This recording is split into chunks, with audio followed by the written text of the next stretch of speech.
আসসালামু আলাইকুম ওয়ারহমাতুল্লাহ। স্বাগতম প্রিয় ভাই ও বোনেরা, আপনাদের প্রিয় ইসলামিক চ্যানেল সিরাত আত তাকওয়াতে। আজ আমরা এমন একটি প্রশ্ন নিয়ে কথা বলবো যে প্রশ্নটা মানুষ জীবনে একবার হলেও করে। আমি দুনিয়ায় কেন এসেছি? আমার জীবনের উদ্দেশ্য কি? শুধু খাওয়া, ঘুম, কাজ আর মরেই শেষ?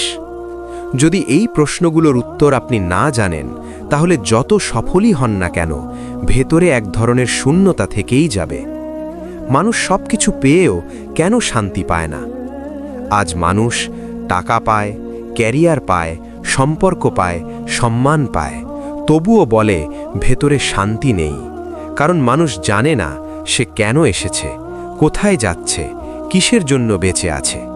আর যে মানুষ নিজের উদ্দেশ্য জানে না, সে কখনোই সত্যিকারের শান্তি পায় না। কোরআন সরাসরি উত্তর দেয় আপনি কেন এসেছেন। আল্লাহ কোরআনে একদম পরিষ্কারভাবে বলেছেন, আমি মানুষ ও জিনকে সৃষ্টি করেছি শুধু আমার ইবাদতের জন্য। সূরা জারিয়াত 56। এই আয়াতটা খুব ছোট, কিন্তু এর অর্থ পুরো জীবন বদলে দেওয়ার মতো বড়। আপনি দুনিয়ায় এসেছেন শুধু টাকা বানাতে না, শুধু বিয়ে করতে না, শুধু আরাম করতে না, আল্লাহকে চিনতে, আল্লাহ আদেশ অনুযায়ী চলতে, একজন আল্লাহওয়ালা মানুষ হতে। ইবাদত মানে কি শুধু নামাজ? অনেকেই ভাবে আমি নামাজ পড়ি না তাই হয়তো ইবাদত করছি না।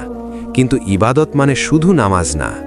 ইবাদত মানে হালাল পথে রিজিক, হারাম থেকে বাঁচা, সত্য কথা বলা, অন্যায় না করা, ধৈর্য ধরা, কৃতজ্ঞ থাকা, আল্লাহকে ভয় করা। আপনার পুরো জীবনটাই ইবাদত হতে পারে যদি সেটা আল্লাহর জন্য হয়। তাহলে দুনিয়ার কাজগুলো কি ভুল? না, ইসলাম কখনো বলেনি দুনিয়া ছেড়ে দাও। বরং কোরআন বলে আখিরাতের জন্য চেষ্টা করো, কিন্তু দুনিয়ার অংশ ভুলে যেও না। সূরা কাসাস ৭৭। সমস্যা দুনিয়া না, সমস্যা হলো দুনিয়াকে উদ্দেশ্য বানানো। মানুষ কেন পথ হারিয়ে ফেলে? কারণ সে ভুলে যায় সে একজন মুসাফির। দুনিয়া চিরস্থায়ী না, আসল ঠিকানা আখিরাত। রাসূল সাল্লাল্লাহু আলাইহি ওয়াসাল্লাম বলেছেন, এই দুনিয়ায় এমনভাবে থাকো যেন তুমি একজন পথিক। বুখারী। পথিক কখনো রাস্তার বাড়িকে স্থায়ী মনে করে না। আপনি যদি নিজের উদ্দেশ্য ভুলে যান, তাহলে কি হয় জানেন? পাপ সহজ লাগে, নামাজ বোঝা মনে হয়, দুনিয়া বেশি প্রিয় হয়, মৃত্যু ভয়ঙ্কর লাগে। কিন্তু যখন উদ্দেশ্য পরিষ্কার হয়, তখন গুনাহ ভারী লাগে, নামাজ শান্তি দেয়, দুনিয়া হাতের মুঠোয় থাকে, মৃত্যু হয়ে যায় আল্লাহর সাথে সাক্ষাৎ। এই হেদায়াতি সিরিজ আপনার জন্য। যদি আপনি বলেন আমি জানি না কেন এত অস্থির লাগে, এই সিরিজে আমরা ধাপে ধাপে জানব আমি কে, কেন এসেছি, কেন কষ্ট আসে, কিভাবে জীবন বদলাবো, কিভাবে আল্লাহর পথে ফিরব। সবকিছু শুধু কোরআন ও সহিহ হাদিসের আলোকে। আপনি কোনো দুর্ঘটনা না, আপনি উদ্দেশ্যহীন না। আল্লাহ আপনাকে পাঠিয়েছেন একটি বিশেষ মিশন নিয়ে, আর সেই মিশন বুঝে ফেললেই জীবন বদলাতে শুরু করে। আমি তো লাখো মানুষের একজন, তবুও আল্লাহ আমাকে কেন আলাদা করে সৃষ্টি করলেন? এই প্রশ্নের উত্তর জানলে আপনার নিজের প্রতি দৃষ্টিভঙ্গি বদলে যাবে। আপনি সাধারণ কেউ নন। আল্লাহ কুরআনে বলেন, নিশ্চয়ই আমি মানুষকে সৃষ্টি করেছি সবচেয়ে সুন্দর অবয়বে। সূরা ৩:৪। এই আয়াত শুধু শারীরিক সৌন্দর্যের কথা না, এটা আপনার সম্ভাবনা, ক্ষমতা ও দায়িত্বের ঘোষণা। আপনার মতো আর কেউ ছিল না, আর কেউ হবেও না। আল্লাহ আপনাকে ইউনিক করে বানিয়েছেন। আল্লাহ বলেন, আমি প্রত্যেক মানুষের জন্য তার কর্মকে সহজ করে দিয়েছি। সূরা লাইল ৭-১০ এর অর্থ। আপনার মেধা, পরীক্ষা, জীবনপথ সবই আলাদা। কারো পরীক্ষা দারিদ্র্য, কারো পরীক্ষা প্রাচুর্য, কারো পরীক্ষা অসুস্থতা, কারো পরীক্ষা ক্ষমতা। আপনি শুধু নিজের জন্য জন্মাননি। অনেকে ভাবে আমি তো আমার জীবনটা ভালোভাবে কাটাতে চাই, কিন্তু ইসলাম বলে তোমরা সর্বোত্তম জাতি, মানুষের কল্যাণের জন্য সৃষ্টি হয়েছ। সূরা আলে ইমরান ১১০। আপনি সৃষ্টি হয়েছেন সত্যের পক্ষে দাঁড়াতে, অন্যায়ের বিরুদ্ধে না বলতে, মানুষকে আল্লাহর দিকে ডাকতে, নিজের চরিত্র দিয়ে ইসলাম দেখাতে। আল্লাহ কেন আপনাকে এই সময়ে পাঠালেন? আপনি যদি ভাবেন আমি কেন এই যুগে জন্মালাম, উত্তর সহজ, কারণ এই সময়ে আপনাকেই দরকার ছিল। রসূল সাল্লাল্লাহু আলাইহি ওয়াসাল্লাম বলেছেন, আল্লাহ যাকে ভালোবাসেন তাকে দ্বীনের জন্য ব্যবহার করেন। আহমদ। আপনার জীবন, অভিজ্ঞতা, কষ্ট সবই তারও না কারো হিদায়েতের কারণ হতে পারে। আপনি যদি নিজের মূল্য না বোঝেন তাহলে কি হয়? নিজের গুনাহকে হালকা ভাবেন, নিজের সময় নষ্ট করেন, নিজের ক্ষমতা অবহেলা করেন। কিন্তু যখন বোঝেন আমি আল্লাহর কাছে গুরুত্বপূর্ণ, তখন গুনাহ ছাড়তে ইচ্ছে করে, সময়ের কদর হয়, জীবনকে সিরিয়াস লাগে। আল্লাহ আপনার কাছে কি চান? তিনি চান না আপনি নিখুঁত হন, আপনি ফেরেশতা হয়ে যান। তিনি চান আপনি চেষ্টা করুন, পড়ে গেলে ফিরে আসুন, ভুল করলে তাওবা করুন। আল্লাহ বলেন, নিশ্চয়ই আল্লাহ তাওবাকারীদের ভালোবাসেন। সূরা বাকারা 222। আপনি আল্লাহর একটি বিশেষ সৃষ্টি। আপনার জীবন মানে একটি আমানত, একটি দায়িত্ব, একটি সুযোগ। এই সুযোগটা চিনে ফেললেই জীবন আর আগের মতো থাকে না। এত কষ্ট কেন? আল্লাহ কি আমার উপর নারাজ? আপনি যদি কখনো একা কেঁদে থাকেন তাহলে এই কথাগুলো আপনার জন্য। কষ্ট মানেই কি শাস্তি? আমরা সাধারণত ভাবি কষ্ট এলে আল্লাহ রাগ করেছেন, সমস্যা এলে আমি খারাপ। কিন্তু কোরআন বলে ভিন্ন কথা। আল্লাহ বলেন, আমি অবশ্যই তোমাদেরকে পরীক্ষা করব ভয়, ক্ষুধা, সম্পদ, জীবন ও ফলের ক্ষতির মাধ্যমে। সূরা বাকারা 155। লক্ষ্য করুন, আল্লাহ বলেননি শাস্তি দেব, তিনি বলেছেন পরীক্ষা করব। পরীক্ষার উদ্দেশ্য কি? আল্লাহ বলেন, যাতে আল্লাহ প্রকাশ করে দেন কারা সত্যবাদী আর কারা ধৈর্যশীল। সূরা মুহাম্মদ 31। পরীক্ষা আসে আপনার ঈমান জাগাতে, আপনাকে শুদ্ধ করতে, আপনাকে কাছে টানতে, আপনাকে উচ্চতায় তুলতে। সবচেয়ে বেশি কষ্ট কারা পেয়েছেন? রসূল সাল্লাল্লাহু আলাইহি ওয়াসাল্লাম বলেছেন, সবচেয়ে কঠিন পরীক্ষা নবীদের উপর এসেছে, তারপর যারা তাদের নিকটবর্তী। তিরমিজি। নবীদের জীবন যদি কষ্টে ভরা হয় তাহলে কষ্ট কখনোই প্রমাণ না যে আল্লাহ কাউকে ঘৃণা করেন। কষ্ট আসে যখন আল্লাহ আপনাকে ভালোবাসেন। রসূল সাল্লাল্লাহু আলাইহি ওয়াসাল্লাম বলেছেন, আল্লাহ যাকে ভালোবাসেন তখন তাকে পরীক্ষা করেন। তিরমিজি।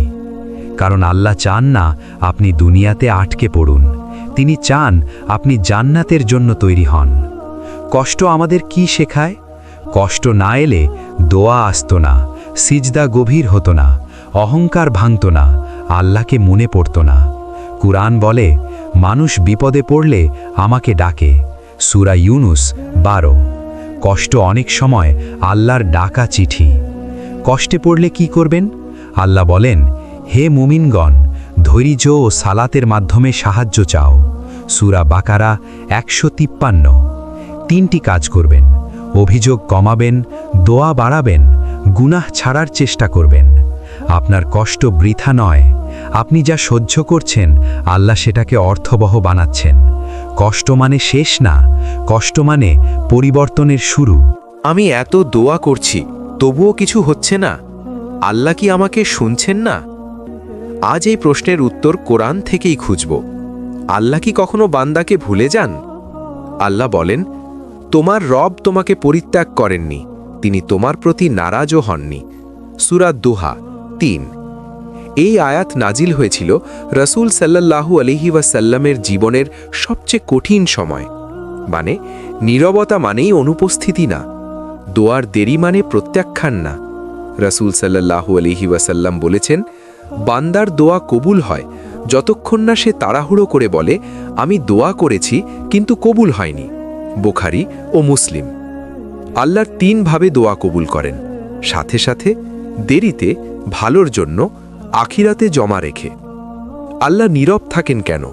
কারণ তিনি তখন আপনাকে ধৈর্য শেখাচ্ছেন, আপনার নিয়ত শুদ্ধ করছেন, আপনার গুনাহ ঝরাচ্ছেন, আপনার জন্য বড় কিছু তৈরি করছেন। আল্লাহ বলেন, আল্লাহ এমন কিছু ঘটান যা তোমরা জানো না। সূরা বাকারা 216। নবীদের জীবনে নীরবতা। হযরত ইউসুফ আলাইহিসসালাম কূপে, দাসত্বে, কারাগারে, কিন্তু প্রতিটি নীরব সময়ে আল্লাহ ভিতরে ভিতরে কাজ করছিলেন। শেষে কি হলো? আজ মিশরের ভাণ্ডারের দায়িত্ব তোমার। সূরা ইউসুফ 55। কষ্টে পড়ে যদি আপনি আল্লাহর দিকে ফিরেন, তাহলে সেটা হার না, সেটা জয়। রাসূল সাল্লাল্লাহু আলাইহি ওয়াসাল্লাম বলেছেন, আল্লাহ বান্দার সাথে থাকেন যতক্ষণ বান্দা ধৈর্য ধরে। মুসলিম।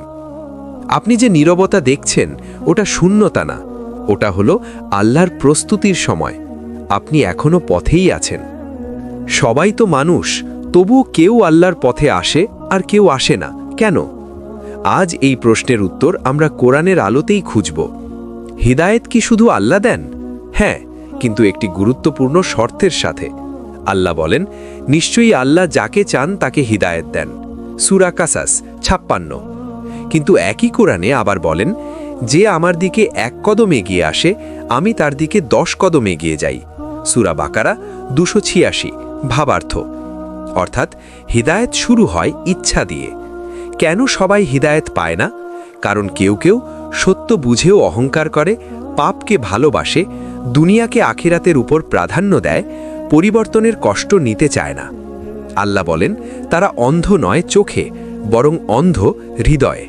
সূরা হজ 46। হিদায়েত আসে কখন?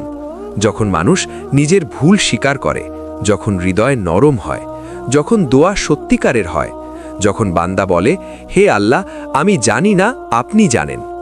আল্লাহ বলেন, যারা আমার পথে চেষ্টা করে, আমি অবশ্যই তাদের আমার পথ দেখাই। সূরা আনকাবুত 69। হিদায়েত একদিনে আসে না।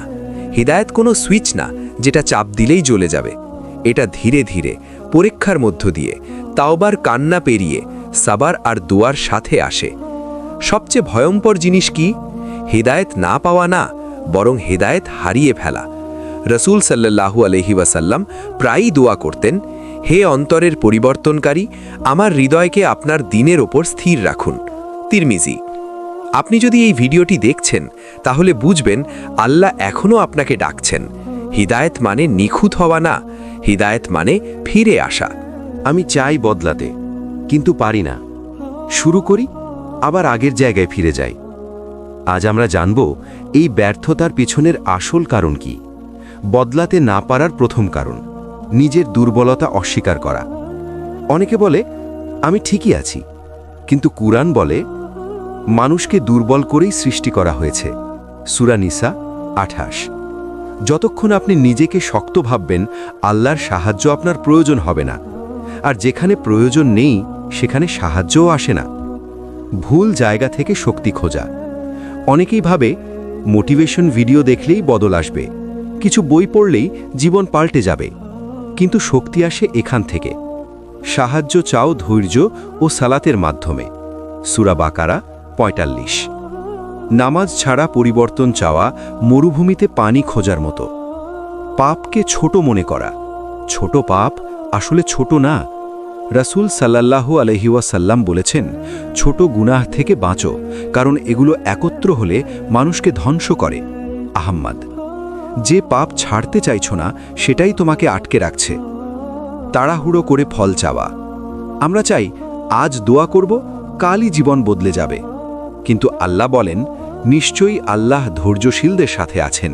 সূরা বাকারা 153। পরিবর্তন আসে ধীরে কিন্তু স্থায়ীভাবে। বদল শুরু হয় কোথা থেকে? হৃদয় থেকে, নিয়ত থেকে, সিজদার কান্না থেকে। রাসূল সাল্লাল্লাহু আলাইহি ওয়াসাল্লাম বলেছেন, দেহে একটি মাংসপিণ্ড আছে, তা ভালো হলে পুরো দেহ ভালো হয়। সেটাই হলো হৃদয়। বুখারী ও মুসলিম।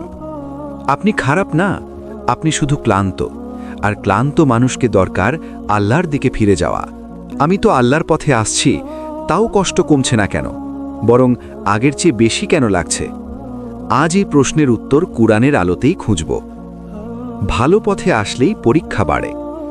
আমরা অনেক সময় ভুল ধারণা পোষণ করি, ভালো হলে কষ্ট থাকবে না।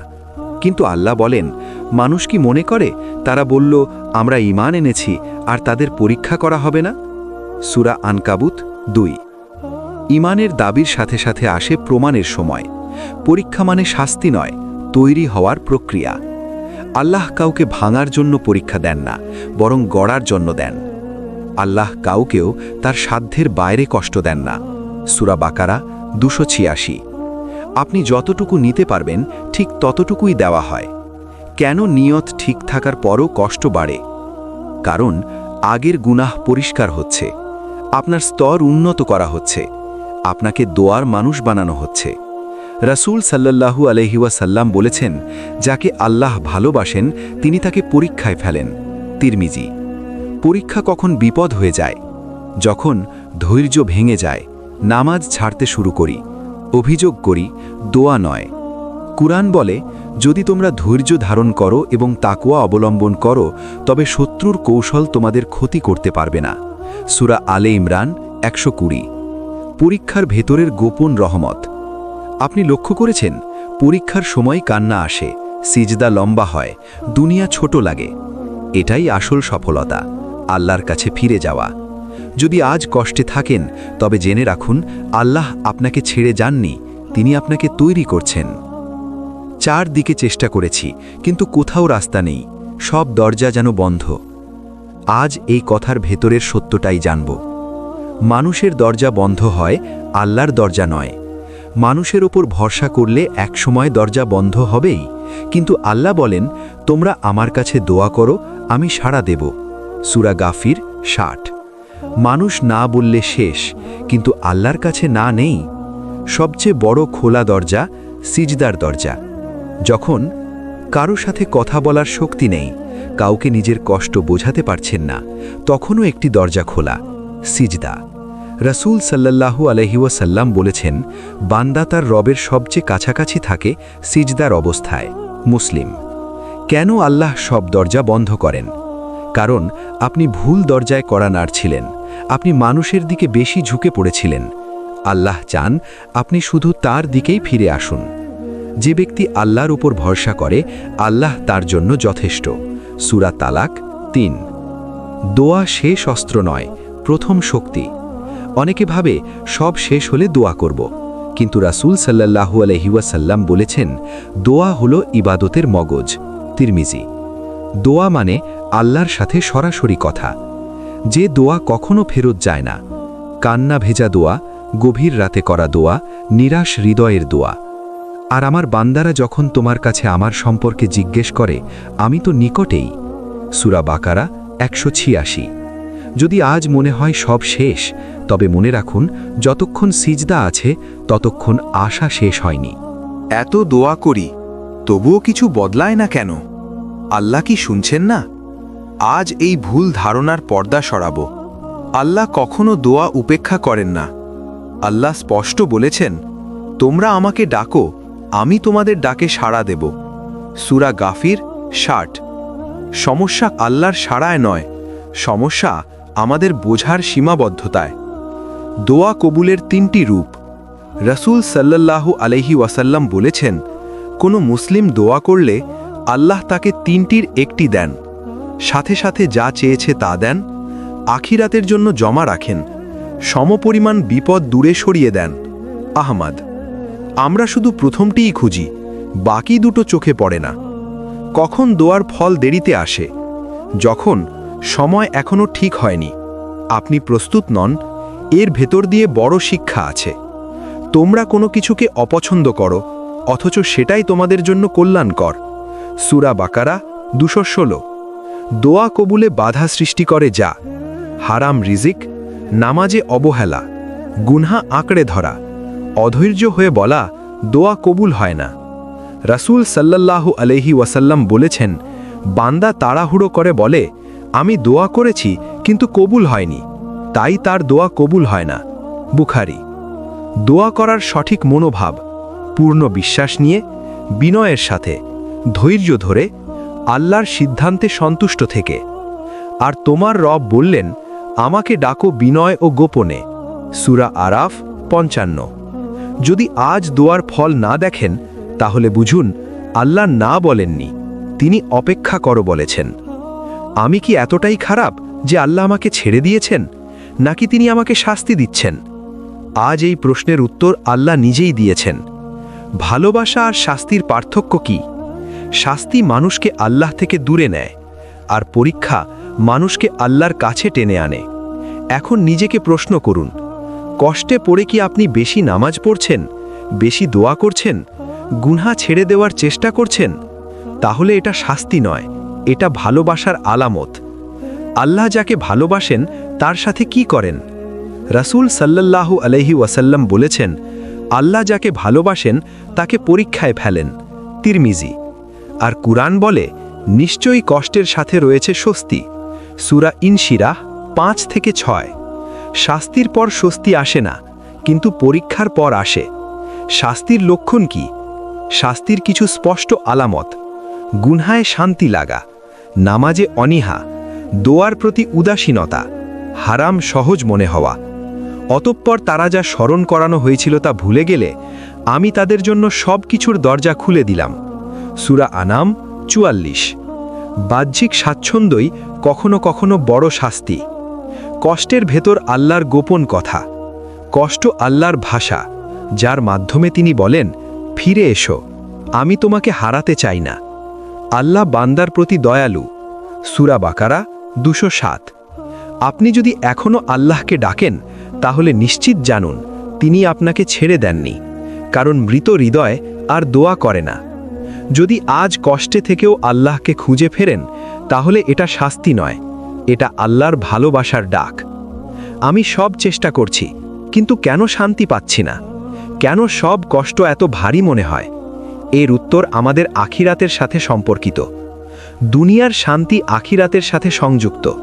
কুরআন বলে, যে ব্যক্তি আখিরাতকে ভুলে যায়, আমি তাকে নিজের কাছে ভুলিয়ে দিই। সূরা তাবারুক 16। অর্থাৎ যারা আখিরাতের লক্ষ্য হারায়, তাদের মনে দুনিয়ার সব কিছুরই আনন্দ অস্থায়ী হয়। মানুষ কেন দুনিয়ায় বসে বসে কষ্টে থাকে? কারণ লক্ষ্য ভুলে গেছে, মুহূর্তিক আনন্দের পিছনে ছুটছে। সত্যিকারের শান্তি আখিরাতেই। রাসূল সাল্লাল্লাহু আলাইহি ওয়াসাল্লাম বলেছেন, জীবনের সবচেয়ে বড় দুঃখ হল যখন মানুষ আখিরাত ভুলে যায়। তিরমিজি। আখিরাতের স্মরণ শান্তি দেয়। কেউ যদি মনে রাখে আল্লাহ সব দেখেন, প্রতিটি কষ্টের পেছনে শিক্ষা আছে, প্রতিটি পরীক্ষা অস্থায়ী, তাহলে দুনিয়ার বিপদ, দুঃখ, হতাশা সবই সামান্য মনে হয়। আর যারা আখিরাতকে চান, আল্লাহ তাদের জন্য দুনিয়ার চেয়ে অনেক ভালো রাখেন। সূরা নাহল 97। আখিরাতকে মনে রেখে জীবন বদলানো। প্রিয় ভাই ও বোনেরা, আখিরাত মনে রেখে প্রতিটি কষ্টকে সহ্য করতে শিখুন। দোয়া ও নামাজের গুরুত্ব বুঝুন। তওবা ও সাদকায় মনোযোগ দিন। এতে দুনিয়ার চাপ, হতাশা ও উদ্বেগ হ্রাস পায়। রাসূল সাল্লাল্লাহু আলাইহি ওয়াসাল্লাম বলেছেন, সবচেয়ে ভালো বান্দা হলো সেই যার আল্লাহর সাথে সম্পর্ক সবচেয়ে দৃঢ়। তিরমিজি। সম্পর্ক মানে সরাসরি আল্লাহকে ডাকতে পারা। সম্পর্ক মানে যথার্থ ভরসা ও ধৈর্য। সম্পর্ক মানে গুনাহ ত্যাগ করা। সম্পর্কের শক্তি। যখন আপনার জীবন কষ্টে ভরা, হতাশার সমুদ্রে ভাসছে, মানুষ আপনাকে বোঝে না, তখনও একটি শক্তি থাকে, আল্লাহর সাথে সম্পর্ক। নিশ্চয়ই আল্লাহ তাদের সাহায্য করেন যারা তার উপর ভরসা রাখে। সূরা তাকওয়া 5। সফলতা আসলে আসে কিভাবে? প্রথম ধাপ আল্লাহর প্রতি বিশ্বাস স্থাপন করা। দ্বিতীয় ধাপ প্রচেষ্টা ও ধৈর্য। তৃতীয় ধাপ নিয়ত পরিষ্কার রাখা। চতুর্থ ধাপ আখিরাতকে মনে রাখা। আল্লাহ বান্দার সাথে থাকে যতক্ষণ বান্দা তার দিকে ফিরে আসে। সূরা আনফাল 45। জীবন বদলানোর মূল সূত্র। সমস্যা মানে শাস্তি নয়, পরীক্ষা। কষ্ট মানে দূরত্ব নয়, আল্লাহর কাছে টানা। দোয়া মানে প্রত্যাখ্যান নয়, স্রেফ সময় ও শিক্ষা। ধৈর্য মানে হার মানা নয়, সফলতার প্রাথমিক পদক্ষেপ। আজ যদি আপনি এক মুহূর্ত থেমে এই সিরিজটি দেখেছেন, মনে রাখবেন আপনি একা নন। আপনার প্রতিটি কষ্ট, দোয়া, ধৈর্য ও সিজদা আল্লাহ দেখছেন, আর সেই সম্পর্কই আপনার জীবন বদলে দেবে। আল্লাহ আমাদের সকলকে তার রহমতে পথ প্রদর্শন করুন। এ ছিল সিরাত আত তাকওয়ার পক্ষ থেকে আজকের আত্মজাগরণী বার্তা। যদি আমাদের ভিডিও ভালো লাগে, লাইক, কমেন্ট, শেয়ার করুন, আর অবশ্যই চ্যানেল সাবস্ক্রাইব করে রাখুন। আসসালামু আলাইকুম ওয়া রাহমাতুল্লাহ।